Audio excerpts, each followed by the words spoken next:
next, and road closures happening soon. We're getting you ready for the inauguration next. When we were looking for a house, the market was hot.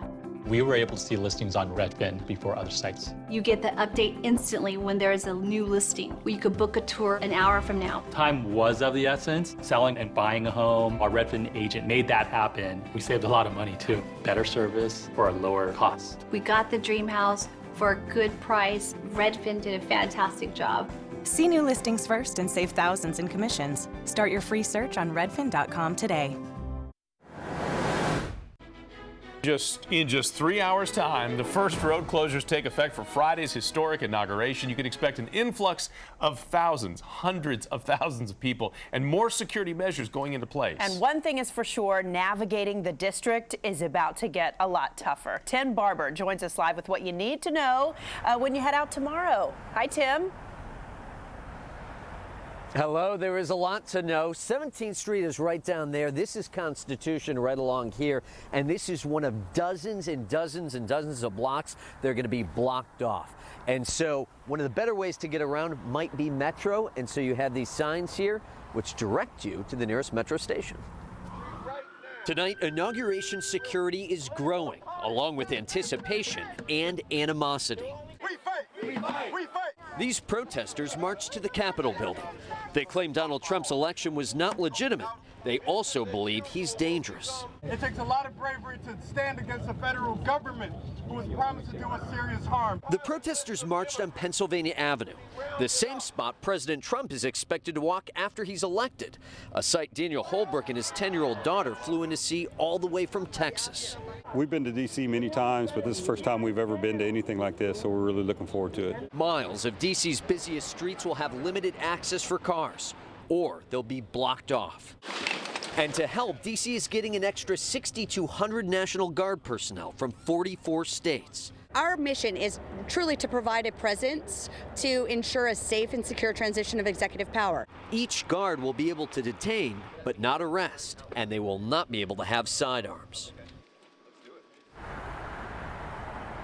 You can see these no parking signs are up, and they went into effect at noon today. Now, obviously, this is all very confusing, so we have a map on WJLA.com so you can figure out where to go and where not to go. Reporting live in Northwest Washington, Tim Barber, ABC 7 News. And all eyes are on the weather forecast for the next couple of days. Tomorrow, thankfully, it is going to be dry around here, so no worries come early tomorrow morning or through the midday hours. But look off toward the left-hand side of your screen. That's what's on the way for our area come midday Friday, just in time for the inauguration. Show you if it's going to happen noontime hour. This model wants to bring light rain right over the immediate metro area, turning moderate by about 1 o'clock in the afternoon before finally moving on out of here. I'm going to give you an hour-by-hour look what to expect for the day on Friday. Plus, looking ahead to the weekend, we have a lot going on around the DMV. More on that coming up in just a few minutes. Steve, thanks very much. You know, there's no getting around it. It is going to be hard to get around during the inauguration. See this map right here? See what's in red? Don't go there. Uber and Lyft drivers are actually setting up on how to navigate the security areas. And as a passenger, it is recommended that you walk to the outside of the security perimeter before you try ordering a ride. And even when you're in the car, remember, you better be patient. I'm prepared to just kind of be stuck in gridlock for the weekend. Walking in some cases might go a lot faster. In fact, Uber says that riders coming from Maryland and Virginia should request drop-off at the nearest metro so you can avoid all the traffic. You should expect to wait longer and pay more for Lyft and Uber services on Friday and Saturday. Allison? Well, Jonathan, speaking of Metro, that really may be your best bet getting around D.C. and the mall this weekend. The system will be opening very early, 4 a.m. And then on Saturday, the system will open early at 5 a.m. for the Women's March. So we are getting more information tonight about that Women's March on Saturday. Among the speakers, some pretty big names: Ashley Judd, Scarlett Johansson, Gloria Steinem. The event seeks to bring attention to a range of issues, especially those impacting women from all walks of life. If you want to see a full list of who is speaking on Saturday, just go to our website, WJLA.com. And new at 11 o'clock, many protests are happening this week. This one, though, here behind me, a little bit different.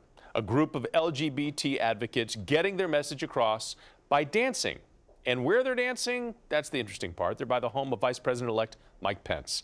Tom Rousey is joining us live with their message tonight. Tom?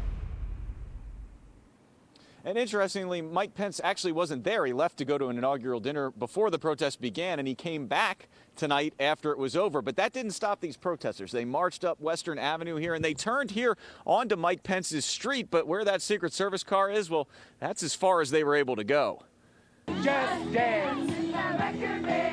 There are countless protests taking place this week, but this may be the most unusual. The group marched from the Friendship Heights metro station more than a mile up Western Avenue. The goal was to reach Vice President-elect Mike Pence's house, but D.C. police and the Secret Service kept them about 1/10 of a mile away. We're sending love